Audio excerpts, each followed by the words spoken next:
प्यार के जाल में फंसाकर धर्मांतरण की कोशिश। कोर्ट में शादी, लॉज में बनाया प्रेमिका का ठिकाना। घर ले जाने की जिद पर धर्म परिवर्तन का हवाला। कि बिना धर्म परिवर्तन किए तुम्हें हमारे यहाँ बहू के रूप में स्वीकार नहीं किया जाएगा। धर्मांतरण नहीं करने पर हिंदू बेटी को मार डाला। अपने एक मित्र शोएब अख्तर के साथ मिल करके धारदार चाकू से उसकी हत्या कर। सोनभद्र में लव जिहाद और कत्ल।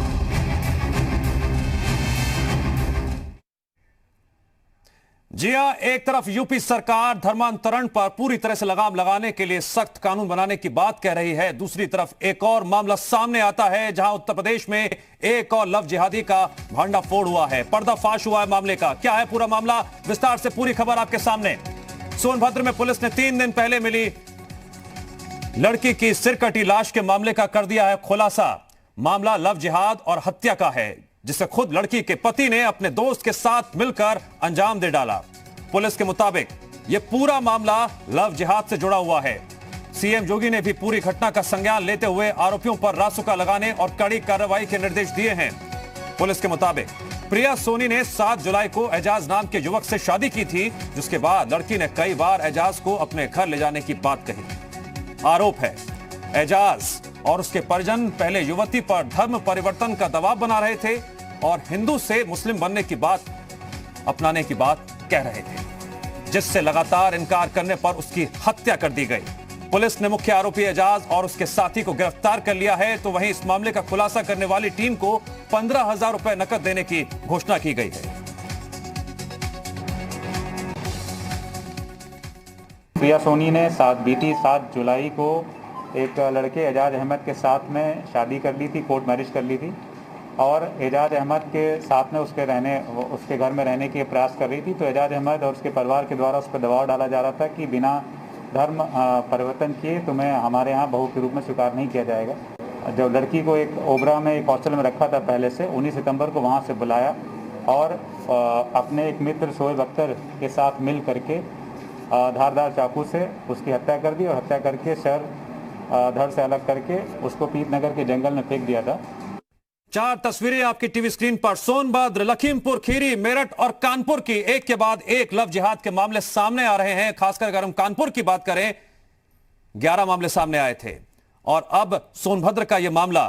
उत्तर प्रदेश में कितने लव जिहादी, यह बड़ा सवाल है, क्योंकि लव जिहाद की तमाम तरह की शिकायतें बार बार सामने आ रही हैं और सरकार की तरफ से रिएक्शन भी सामने आया था कि साजिश के तहत इस तरह की घटनाओं को बढ़ावा दिया जा रहा है। अगर इसे रोकने के लिए जरूरत पड़ती है तो सरकार कानून लेकर आएगी। यूपी में लव के नाम पर जिहाद कब तक?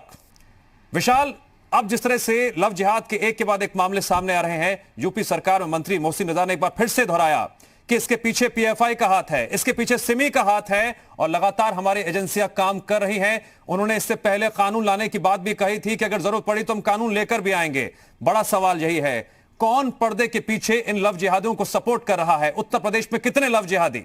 देखिए, ये एक बड़ा मामला है। खास तौर से अगर आप देखिए तो इस तरह के मामले हर साल सैकड़ों की संख्या में आते हैं।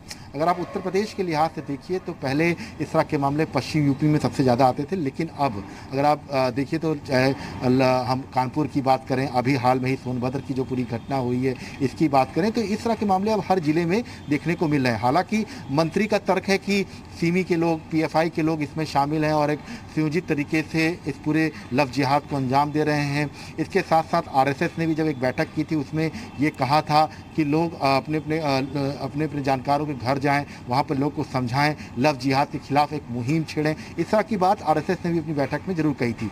लेकिन जो एक बड़ा सवाल है कि इस तरह की जो घटनाएं होती हैं और इतना ज़्यादा जो पूरा माहौल बनता है, खासतौर से अगर हम सोनभद्र की घटना देखिए तो लड़के ने बाकायदा एजाज ने 1.5 महीने तक एक लॉज में लड़की प्रिया को रखा और लगातार जब प्रिया ये दबाव बनाने लगी कि उसको घर जाना है एजाज के, तो उसके बाद एजाज ने अपने दोस्त शोएब के साथ मिलकर उसकी हत्या कर दी, उसका गर्दन काट के अलग फेंक दिया। हालांकि जो आनन फानन में जब पुलिस ने उसका एक इश्तिहार निकाला तो जो परिजन थे उन्होंने पहचाना और उसके बाद वो लोग पुलिस के पास पहुंचे और बताया।